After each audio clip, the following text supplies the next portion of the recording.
SIR প্রতিবাদে একজোট বিরোধীরা। নির্বাচন কমিশন ঘেরাও কর্মসূচিতে একাত্রা বিরোধীদের টিম ইন্ডিয়া। কমিশনের দফতরে পৌঁছানোর আগেই ব্যারিকেডে আটকানো হলো রাহুল, প্রিয়াঙ্কা, অখিলেশ, মৌহাদের।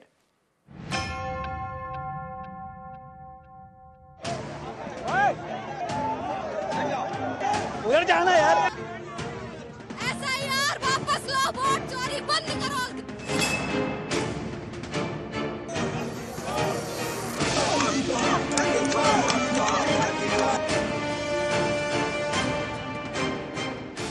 এসআইআর ভোটার তালিকার বিশেষ নিবিড় সংশোধন এ নিয়ে সোমবার গরম রাজধানী। নির্বাচন কমিশনের দপ্তর ঘেরাও কর্মসূচিতে এক কাট্টা বিরোধীদের টিম ইন্ডিয়া।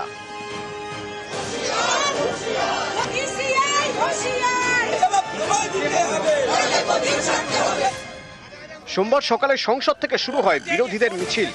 কয়েক পা এগোতেই দিল্লি পুলিশের ব্যারিকেডের বাধা পেয়ে সেখানেই স্লোগান দিতে শুরু করেন টিম ইন্ডিয়ার নেতারা।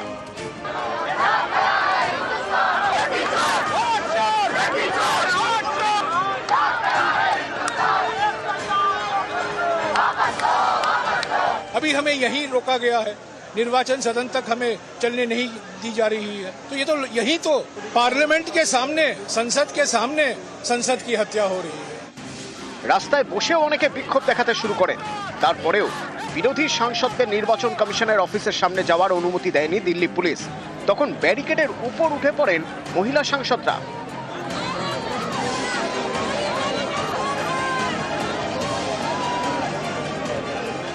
এত কিছুর পরও বিরোধীদের মিছিল এগোনোর অনুমতি দেয়নি পুলিশ।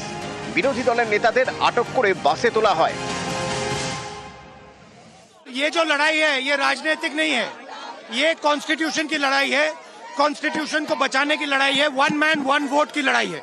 इसीलिए हमें साफ प्योर वोटर लिस्ट चाहिए। कायर है सरकार, कायर है। জোর করে এসআইআর নাম করে এনআরসি করতে চাইছেন, তার প্রতিবাদে ভারতবর্ষের সমস্ত বিরোধী দল, ভারতবর্ষের মানুষ এক হয়ে লড়াই করছে। আমরা এসআইআর নিয়ে আন্দোলন করছি এবং আমরা করে যাব। রক্ত দিতে হয় আমরা রক্ত দিব, কিন্তু এসআইআর আমরা হতে দেব না। দিদি যেমন বলে দিয়েছে যে পশ্চিম বাংলায় এসআইআর মানবো না আমরা, এসআইআর হবে না। জয় বাংলা। পুলিশের সঙ্গে ধস্তাধস্তির পর অসুস্থ হয়ে পড়েন বিরোধী শিবিরের দুই সাংসদ মিতালি বাগ এবং মহুয়া মৈত্র।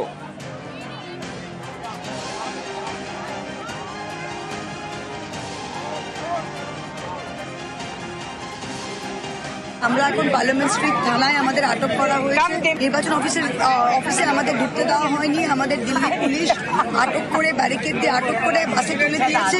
আমাদের বললো যে আমাদের ইলেকশন কমিশনে নিয়ে যাবে, কিন্তু আমাদের সবাইকে 4টে ভিন্ন থানায় নিয়ে এসেছে। আমাদের কয়েকজনকে পার্লামেন্ট স্ট্রিট থানায় নিয়ে এসেছে। उनके मांग में कोई दम है क्या? अभी तक बिहार में एक व्यक्ति ने आपत्ति नहीं दी है, पार्टी ने नहीं दी है। राहुल गांधी से बार बार करें प्रूफ दीजिए, प्रूफ का पता नहीं है। पेगासस में प्रूफ दिया था, सुप्रीम कोर्ट में अपना मोबाइल दिया था, किसी का दिया था? राफेल में कोई प्रूफ दिया था? अभी भी प्रूफ नहीं देते हैं। इन दिनों में देश देख रहा है सबसे संविधान विरोधी काम कोई कर रहा है तो उसकी सरगना श्री राहुल गांधी जी हैं। चुनाव आयोग को भी ध्वस्त करने के लिए कहते हैं हम आटम बम गिराएंगे, चुनाव आयोग बिखर जाएगा। ये भाषा हमारी प्रतिद्वंदी देश कहते हैं। बड़े बड़े शक्ति जो भारत की प्रजातंत्र को विखारना चाहते हैं, उन्हीं की भाषा है जो आज नेता प्रतिपक्ष की भाषा बनी है। किसी वर्ग के मन में डर पैदा करके आप देश की संवैधानिक व्यवस्था को आप बिखार सकते हो, आप उसको तोड़ सकते हो। এবছর শেষে বিহারে বিধানসভা নির্বাচন, সেখানে এসআইআর ইতিমধ্যে 66 লক্ষ ভোটারের নাম বাদ গিয়েছে। প্রতিবাদে বিহারে আন্দোলনে নামছেন রাহুল গান্ধী, তেজস্বী যাদবরা। আমন্ত্রণ জানানো হয়েছে তৃণমূল নেতৃত্বকেও। তার আগে রাজধানীর রাজপথে এসআইআর প্রতিবাদে একজোট বিরোধীরা। নিউজ 18 বাংলা।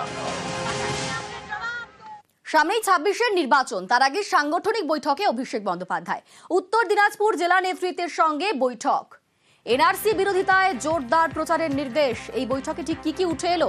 আমাদের সঙ্গে আবির রয়েছেন। আবির, 26-এর নির্বাচনে কিন্তু এই উত্তর দিনাজপুর জেলাতে অবশ্যই বিশেষ নজর দিচ্ছে তৃণমূল। সেক্ষেত্রে আজকের এই বৈঠকে কোন কোন বিষয় নিয়ে আলোচনা হলো, কি উঠে এলো বৈঠক থেকে?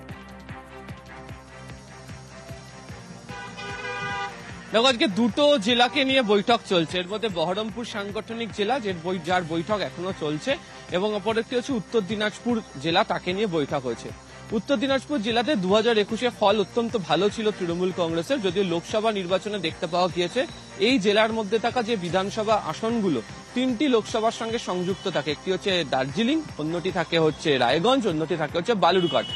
তাতে দেখতে পাওয়া গিয়েছে যে 3টি লোকসভাতেই তৃণমূল কংগ্রেস পরাস্ত হয়েছে, যদিও চোপড়া এবং ইটাহার এই যে দুটি বিধানসভা আসন যা এই উত্তর দিনাজপুর জেলার মধ্যে রয়েছে তাতে তৃণমূল কংগ্রেসের ফল ভালো। কিন্তু 26-এর বিধানসভা নির্বাচনের ক্ষেত্রে প্রত্যেক কটা বিধানসভা কেন্দ্র ভিত্তিক যে পর্যালোচনা চলছে তাতে আজকে বৈঠকের ক্ষেত্রে কতগুলো নির্দেশ দেওয়া হয়েছে। তার মধ্যে প্রথম হচ্ছে যে যেহেতু রাজবংশী ভোটের একটা আধিক্য রয়েছে, ফলে সেই এলাকাগুলিতে গিয়ে এখন থেকে পুরোদস্তুর যাতে জনপ্রতিনিধিরা প্রচার করেন, এবং এই প্রচারের ক্ষেত্রে এটা বুঝিয়ে দেওয়ার মতো জায়গা তৈরি করতে বলা হয়েছে যে বিজেপির সাংসদরা রয়েছেন এবং যে সমস্ত বুথগুলোতে বিজেপি জিতেছে সেখানেও 100 দিনের কাজের টাকা বা আবাসের যে টাকা এখনো পর্যন্ত কেন্দ্রীয় সরকার দেয়নি, যে টাকা সেটা হচ্ছে রাজ্যকে দিতে হচ্ছে। দ্বিতীয়ত হচ্ছে যে যারা প্রচারের ক্ষেত্রে থাকবেন বা যারা সামনের সারিতে থাকবেন সংগঠনের ক্ষেত্রে, যাদের স্বচ্ছ ভাবমূর্তি রয়েছে, যারা পূর্ণ দিনের দলের ডেডিকেটেড কর্মী যারা রয়েছেন তাদেরকে সামনে রেখে প্রচার করানোর সিদ্ধান্ত নেওয়া হয়েছে। এবং এর সঙ্গে হচ্ছে এই জেলাতে প্রচুর মানুষ রয়েছেন যারা পরিযায়ী শ্রমিক হিসাবে কাজ করেন। এই পরিযায়ী শ্রমিকদেরকে যে ধরনের হেনস্থার শিকার হতে হচ্ছে সেক্ষেত্রে দাঁড়িয়ে প্রত্যেকটা গ্রামে গ্রামে বাড়ি বাড়ি গিয়ে রাজ্য তাদের পাশে কিভাবে রয়েছে আর কেন্দ্রের বিজেপি শাসিত রাজ্যগুলিতে গিয়ে কি পরিস্থিতির শিকার তারা হচ্ছেন এই বিষয় নিয়েও লাগাতার প্রচার করতে বলা হয়েছে। ফলে সব মিলিয়ে সাংগঠনিক ক্ষেত্রে বেশ কিছু নির্দেশই উত্তর দিনাজপুর জেলার প্রতিনিধিদেরকে দিয়ে রাখা হয়েছে যে অভিষেকের বৈঠক। ধন্যবাদ আবির। মন্ত্রীদের নয়া নির্দেশ, মুখ্যমন্ত্রী মমতা বন্দ্যোপাধ্যায়ের যেতেই হবে আমাদের পাড়া আমাদের সমাধানে, সপ্তাহে একবার আমাদের পাড়া আমাদের সমাধানে হাজিরার নির্দেশ মমতা বন্দ্যোপাধ্যায়।